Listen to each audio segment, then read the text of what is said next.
Bonjour, bonjour ou bonsoir, chers compatriotes. Ici TV du Peuple RD Congo.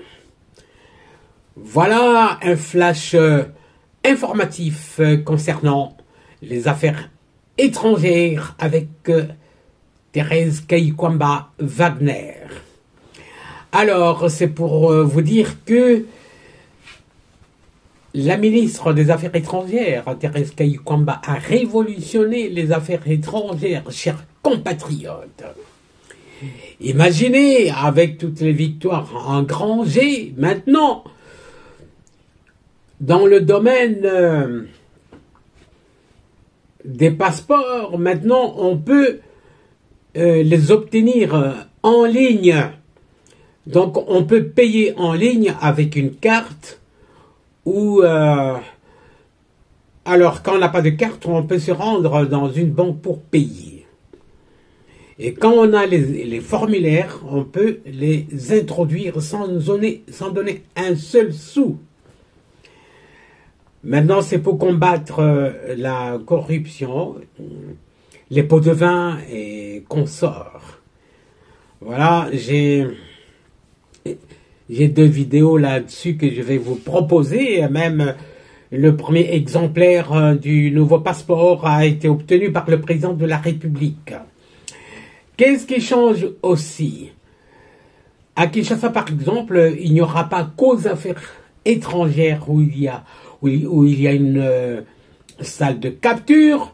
Maintenant, il y a une salle à l'Académie de Beaux-Arts. Il y aura une salle au Mont en bas. Et dans toutes les provinces, dans toutes les grandes villes, il y aura des salles de capture. Évidemment aussi dans les représentations diplomatiques, c'est-à-dire les ambassades et les consulats de la République démocratique du Congo. Voilà, chers compatriotes, je vous invite à écouter la célèbre ministre des Affaires étrangères, Thérèse Kayikwamba Wagner. Voilà. Nous avons quand même obtenu des victoires diplomatiques très importantes.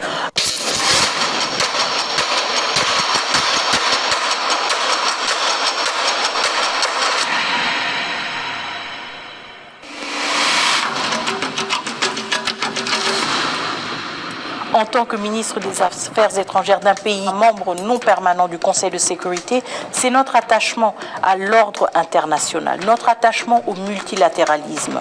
Nous avons mené un plaidoyer robuste en rappelant à tous nos interlocuteurs, à tous nos partenaires qu'il ne s'agissait pas d'un conflit oublié en Afrique entre 2 petits pays africains, mais non, qu'il s'agissait d'une violation des règles du droit international, une violation de ces règles que nous voyons autre part et que nous avons aussi décrié autre part. Et le deuxième point, extrêmement important, et ce n'est pas un point que nous avons mené seul en tant que ministère des Affaires étrangères, il y a beaucoup d'autres ministères qui se sont investis, c'était de montrer le visage humain de la crise congolaise. Je voudrais surtout insister sur la résolution 2773. Pour la première fois en plus de 20 ans, une résolution du Conseil de sécurité qui nomme explicitement le Rwanda et qui condamne le Rwanda pour son ingérence, pour sa violation de l'intégrité territoriale du Congo, pour ses violations du droit de l'homme et des violations du droit international humanitaire. Et pour nous, c'est un acquis extrêmement important. Pourquoi? Parce qu'il change la lecture du conflit, il change le discours autour du conflit. Les conditions de travail de nos diplomates, c'est quelque chose auquel je tiens énormément. Un des points sur lesquels nous avons travaillé pendant ces derniers 12 mois, c'était déjà de fluidifier le processus de la paix. Fluidifier le processus de la paix en mettant en place une task force conjointe du ministère du Budget, des Finances et des Affaires étrangères. Au-delà de cela, nous nous rendons compte, et je pense que c'est à travers justement ce travail d'équipe que nous avons pu identifier beaucoup des obstacles récurrents, nous nous rendons compte qu'en numérisant certaines choses, encore une fois, la fameuse numérisation, nous pouvons accélérer ces processus. Et donc maintenant, nous sommes vraiment dans des conversations très avancées avec des prestataires qui pourraient nous permettre justement de numériser l'entièreté, disons, de la fiche de paie des diplomates à l'étranger pour nous permettre d'avoir des paiements plus rapides. Et surtout, une chose à laquelle je tiens énormément, c'est d'avoir aussi des paiements dans des intervalles plus brefs. Les infrastructures sont extrêmement importantes. Elles sont une sorte de vitrine et évidemment, nous avons un souci de nous assurer, pas seulement que nos diplomates, nos ambassadeurs, nos agents des affaires étrangères travaillent dans de bonnes conditions, mais aussi justement que ces ambassades soient une vitrine positive ou reluisante de la République démocratique du Congo et soient attrayantes et soient surtout un endroit qui attire les Congolais. Nous avons aussi repensé et changé le processus d'obtention du passeport. Le passeport ne s'obtient plus à un guichet où on doit payer pas 99 $, mais 99 $ plus ... Le passeport se paie uniquement en ligne ou à un guichet bancaire. Cela veut dire que nous avons complètement éliminé l'interférence humaine que nous connaissons, qui est malheureusement un des facteurs avec lesquels nous vivons dans beaucoup d'aspects de notre vie publique, mais nous avons vraiment fourni des efforts importants pour enlever ce facteur humain et pour donc permettre aux Congolais et la Congolaise d'accéder facilement à ce passeport sans interférence avec un paiement direct. Et grâce à l'intervention directe et personnelle du chef de l'État, nous avons maintenant un passeport dont le prix n'est pas 99 $ comme c'était initialement prévu, et j'avais l'intention de le lancer à 99 $, mais plutôt un passeport à 75 $. La prochaine étape pour moi, et je suis très ambitieuse là-dessus, c'est de basculer vers un visa numérisé, un e-visa, comme beaucoup d'autres pays l'ont. Cela voudra dire que ce sera aussi beaucoup plus facile de venir en République démocratique du Congo. Nous aurons encore une fois des processus numérisés, sécurisés et beaucoup plus faciles aussi à payer avec des transactions bancaires et supervisées et sécurisées. Nous ciblons aussi pour mieux accompagner les Congolais de l'étranger aussi le lancement de cartes consulaires uniformisées que nous aurons de la même manière dans toutes nos ambassades pour permettre aussi aux Congolais et aux Congolaises de l'étranger de circuler librement, de pouvoir s'identifier sans devoir toujours avoir leur passeport sur eux et d'accéder mieux aux services respectifs des pays hôtes dans lesquels ils se trouvent.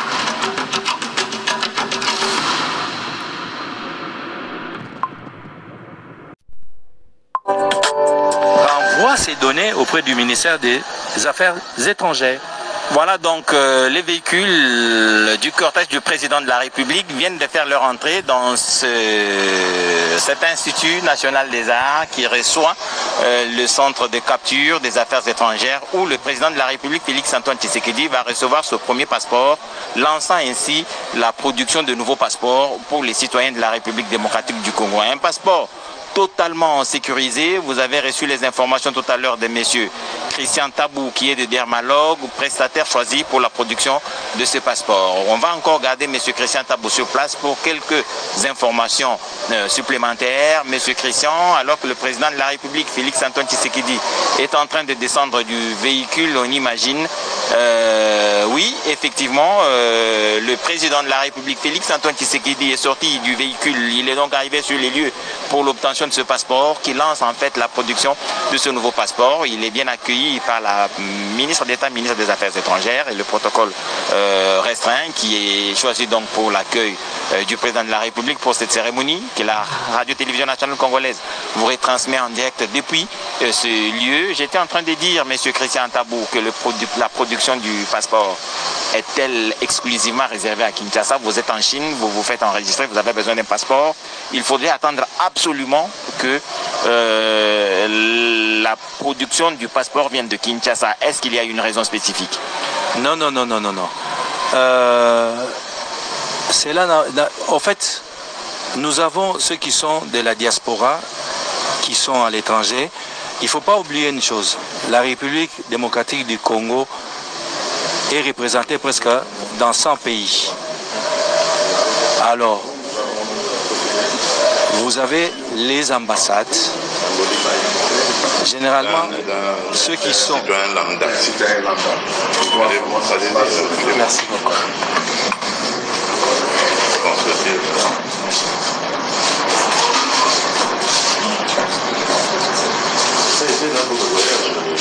Recevoir forcément les informations de la ministre d'État, ministre des Affaires étrangères, Thérèse Kaikwamba Wagner, et le personnel commis à cette tâche a le privilège de recevoir le président de la République. En tout cas, tout le monde à leur place serait très content. Et vous voyez les sourires sur la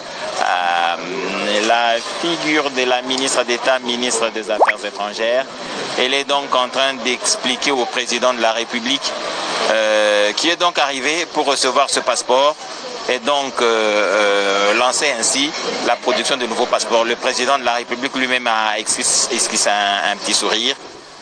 Signe de satisfaction, il va recevoir ces informations, ensuite aller dans une salle de capture. Je crois ici, c'est dans la salle d'identification. En tout cas, on lui donne des informations dont il a besoin et le président de la République s'informe, il pose des questions. On lui explique dans le détail, il va faire... que les données ont été identifiées, enregistrées, ici, la ligne préposée ne fait que prendre des données biométriques. Voilà tout ce qui est faciès, les empreintes, ainsi que l'iris de l'œil, et puis la signature, comme vous avez été convié autrefois. C'est une question de la prise des empreintes. L'étape de la prise des empreintes. La main droite.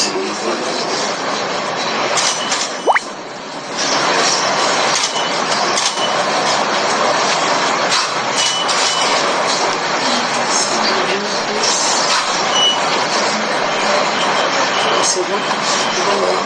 La main gauche. Sur la main gauche, 4 jours.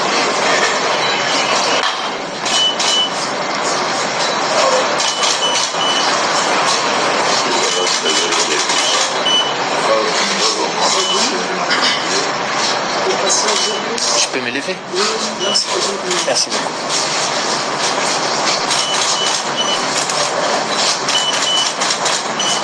C'est bon. Étape suivante, de façon à la signature. On va signer la main. Donc c'est ici, donc c'est un centre. Un centre officiel. On en a aménagé 2 compartiments. C'est tout. On peut dire qu'on a un total de 10 cabines de capture. Et ça va rester tout le temps. Nous en avons un deuxième. Mais pas un autre endroit. Oui, on a une convention avec L'étape suivante, pour utiliser les locaux. c'est la récapitulation des données qu'on a Aussi un centre de enregistrées. capture qui est au niveau du ministère des Affaires étrangères, qui va essayé de désengorger aussi le ministère. Et on est en train de travailler sur Madame, ça me gêne. la question des prochains, à savoir C'est tout.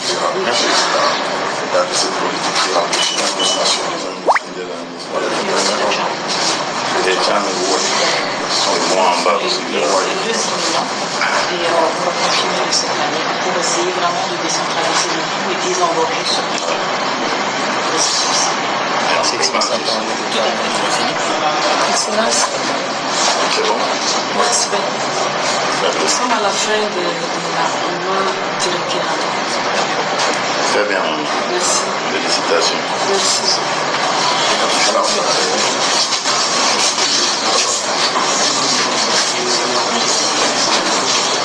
à ce nouveau passeport selon les exigences, les nouvelles exigences de l'Organisation internationale de l'aviation civile. Et le président est sorti du centre de capture. Il va aller forcément dans l'autre, j'ai parlé de la salle, l'une des salles de capture. Il va aller dans l'autre salle, j'imagine. En tout cas, il est dans le couloir. La caméra de Esaïe Luzembo nous permettra certainement de voir ce que le président est en train de faire en ce moment. Peut-être qu'il est allé dans l'autre salle pour avoir les informations et s'assurer que les ordinateurs ou les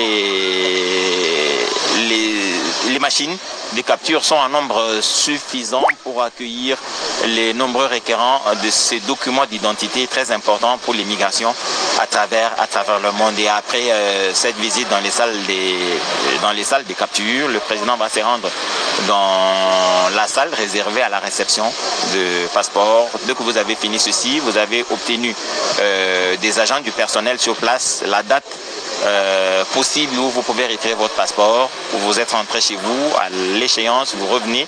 Il y a une salle juste à côté où vous allez vous présenter avec tous les documents requis pour récupérer votre passeport, ce document qui était mystifié il y a quelques années, qui est en train de devenir un document normal pour tout citoyen qui a besoin de se déplacer, de sortir du pays. Mais pourquoi pas avoir un document d'identité beaucoup plus sécurisé. Monsieur Christian Tabou, avec qui on était en train d'échanger tout à l'heure, on était en train de parler de la production des passeports seulement à Kinshasa, alors que dans plus de 100 représentations à travers le monde, les Congolais sont là-bas et ils sollicitent le passeport. Et pourquoi avoir laissé la seule possibilité de produire un passeport à la centrale? Ok. Je vais vous faire remarquer une chose et vous dire que le passeport est un document de souveraineté nationale. C'est un document, des fois, il ne faut pas négliger. Le passeport, c'est le document identitaire qu'une personne ou un citoyen présente aux frontières à l'étranger. Alors, on ne peut pas l'imprimer ou le produire partout. La centrale, pourquoi? Parce que c'est ici, en République démocratique du Congo, où doit être produit le passeport. Mais par contre, la RDC a ses représentations, comme je l'ai dit précédemment, diplomatiques. Vous avez les ambassades, et les consulats, c'est dans ce lieu-là, partout au monde, même les pays étrangers, quand un citoyen d'un pays a besoin d'un passeport, il va à l'ambassade, au service consulaire. C'est la même chose avec la RDC. Ce n'est pas à l'ambassade où on produit les passeports. C'est aux affaires étrangères. Vous allez bien, vous avez le... Voilà, il a le contrôle sur tous les mouvements servissants. Il en assure la coordination. Il s'agit de M. Hilaire. Enchanté. Enchanté, excellence, Monsieur le Président de la République. Je m'appelle M. Hilaire Bakunda Bundam, chef de centre. Très bien. Vous pouvez vous asseoir. Oui.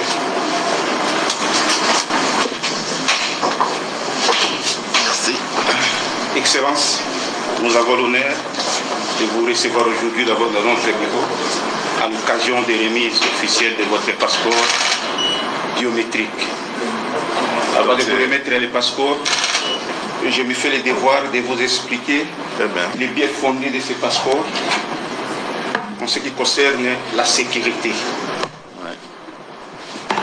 Excellence, ce nouveau passeport biométrique contient des données invisibles. Ces données invisibles à l'œil nu, mais avec une lumière noire, vous pouvez voir ça. Vous voyez l'emblème de la RDC. Et il y a le filigrane qui est ici, qui n'est pas visible à l'œil nu. C'est ça. Mais avec cette lumière noire, vous voyez, il y a le filigrane. Voilà. Et ce passeport est accompagné par Emmanuel. Et voilà, Excellence, au nom de son Excellence, Madame la ministre d'État, ministre des Affaires étrangères, je vous remets ces nouveaux passeports biométriques. Merci beaucoup, monsieur. Merci.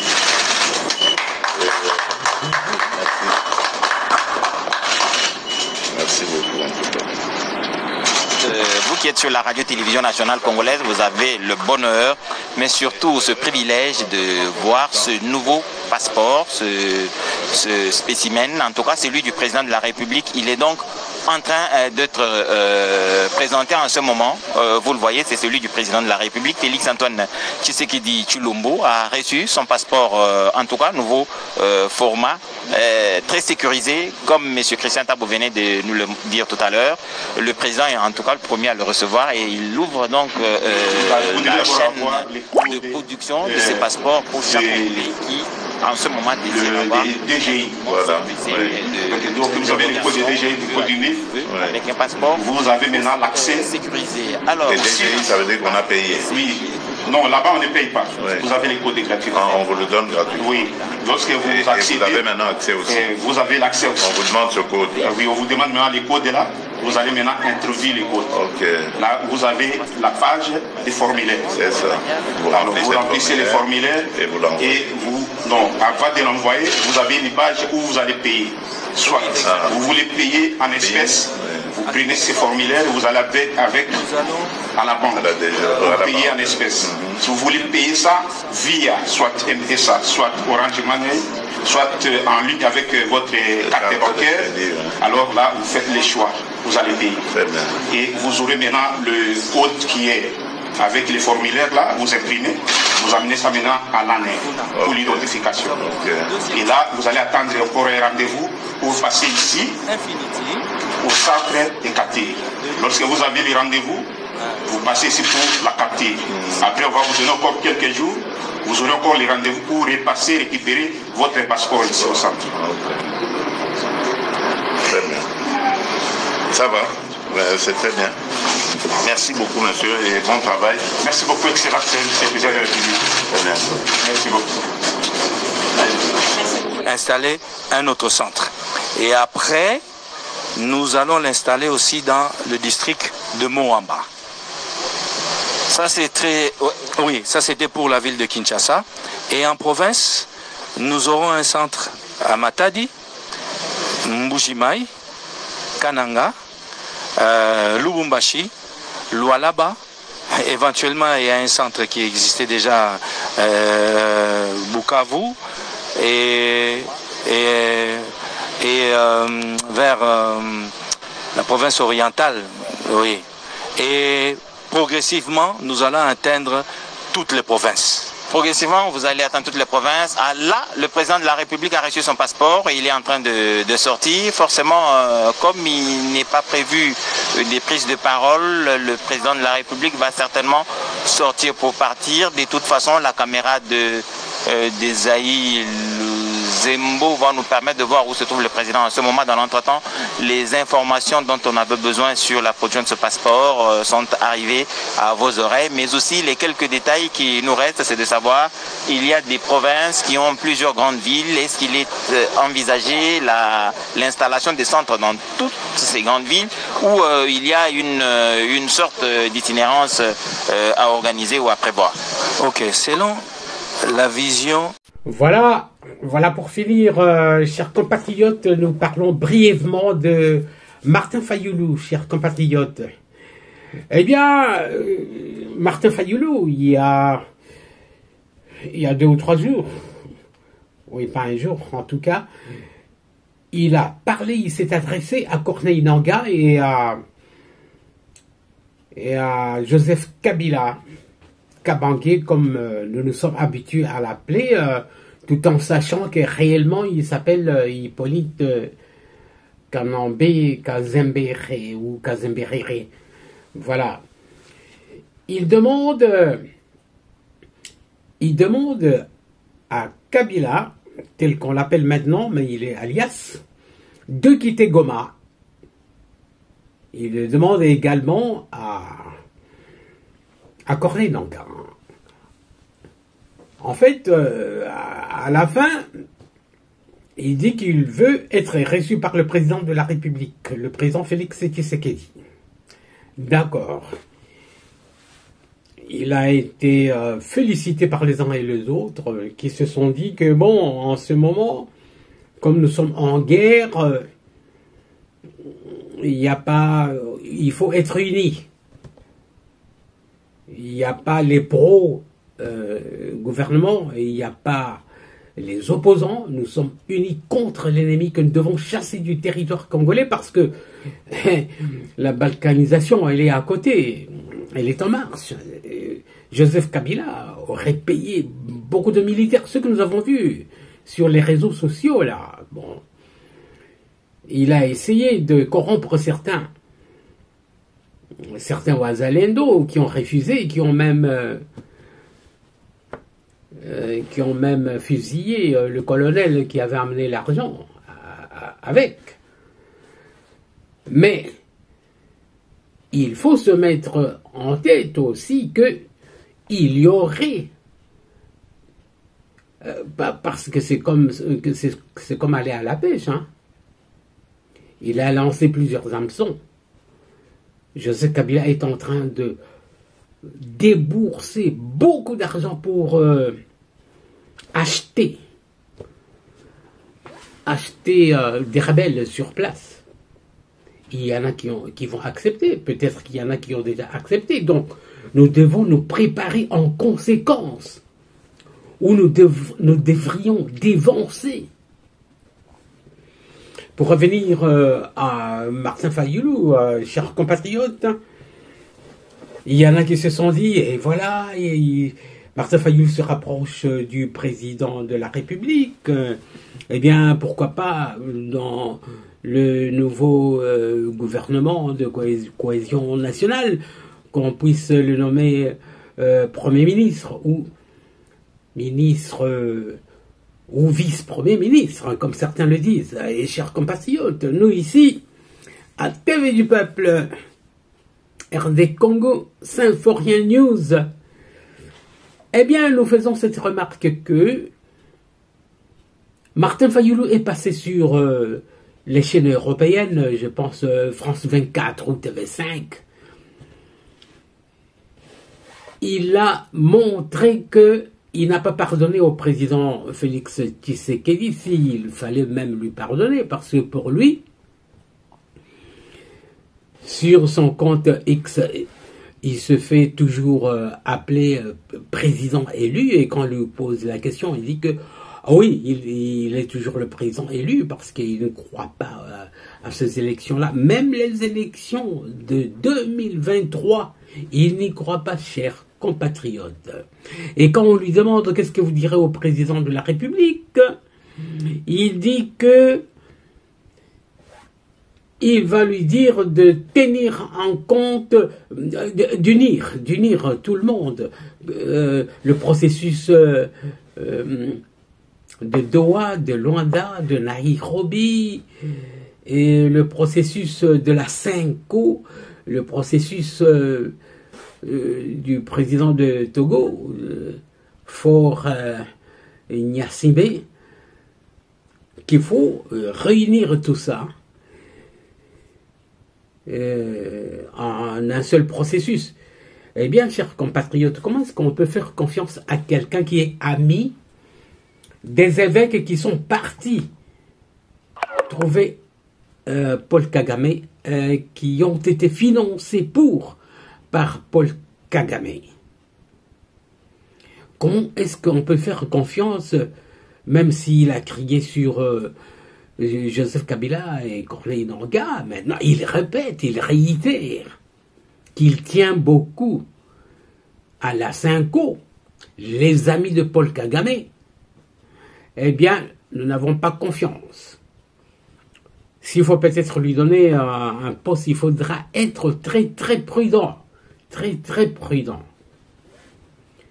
Moi, si j'étais le président Félix Tshisekedi, bon, j'accepte de l'écouter parce qu'il faut l'écouter, mais ce que nous avons déjà écouté là, avant que le président Félix Tshisekedi ne l'écoute, vraiment, ça compromet, ça altère l'enthousiasme que nous avions envers son discours anti-Kabila, anti-Nangaa, de leur demander de déguerpir de Goma. Eh bien, c'est non. Nous n'acceptons pas que Martin Fayoulou soit nommé futur Premier ministre, ou même vice-premier ministre de quelque chose, avec les accointances qu'il a. Il a eu des accointances avec Kabila. Ce qu'il a dit aux écrans, sur les réseaux sociaux, est-ce qu'il le pense, est-ce qu'il le sent? Il réitère maintenant son propos sur la Synco, qu'il faut tenir compte de la Synco, tenir compte de tout le monde. On n'en veut pas. Déjà, dans notre deal avec les Américains, il ne veut même pas qu'on signe ce deal-là. Il dit que d'abord qu'on s'entende, qu'on s'assoie, tout ça, ça va se prolonger. Ça va aller en longueur. Mais non, mais non. Voilà, chers compatriotes, nous terminons par ici. Nous avons donné notre position. Pas de Martin Fayoulou, Premier ministre, ni même vice-premier ministre. Que Dieu bénisse la République démocratique du Congo. Voilà.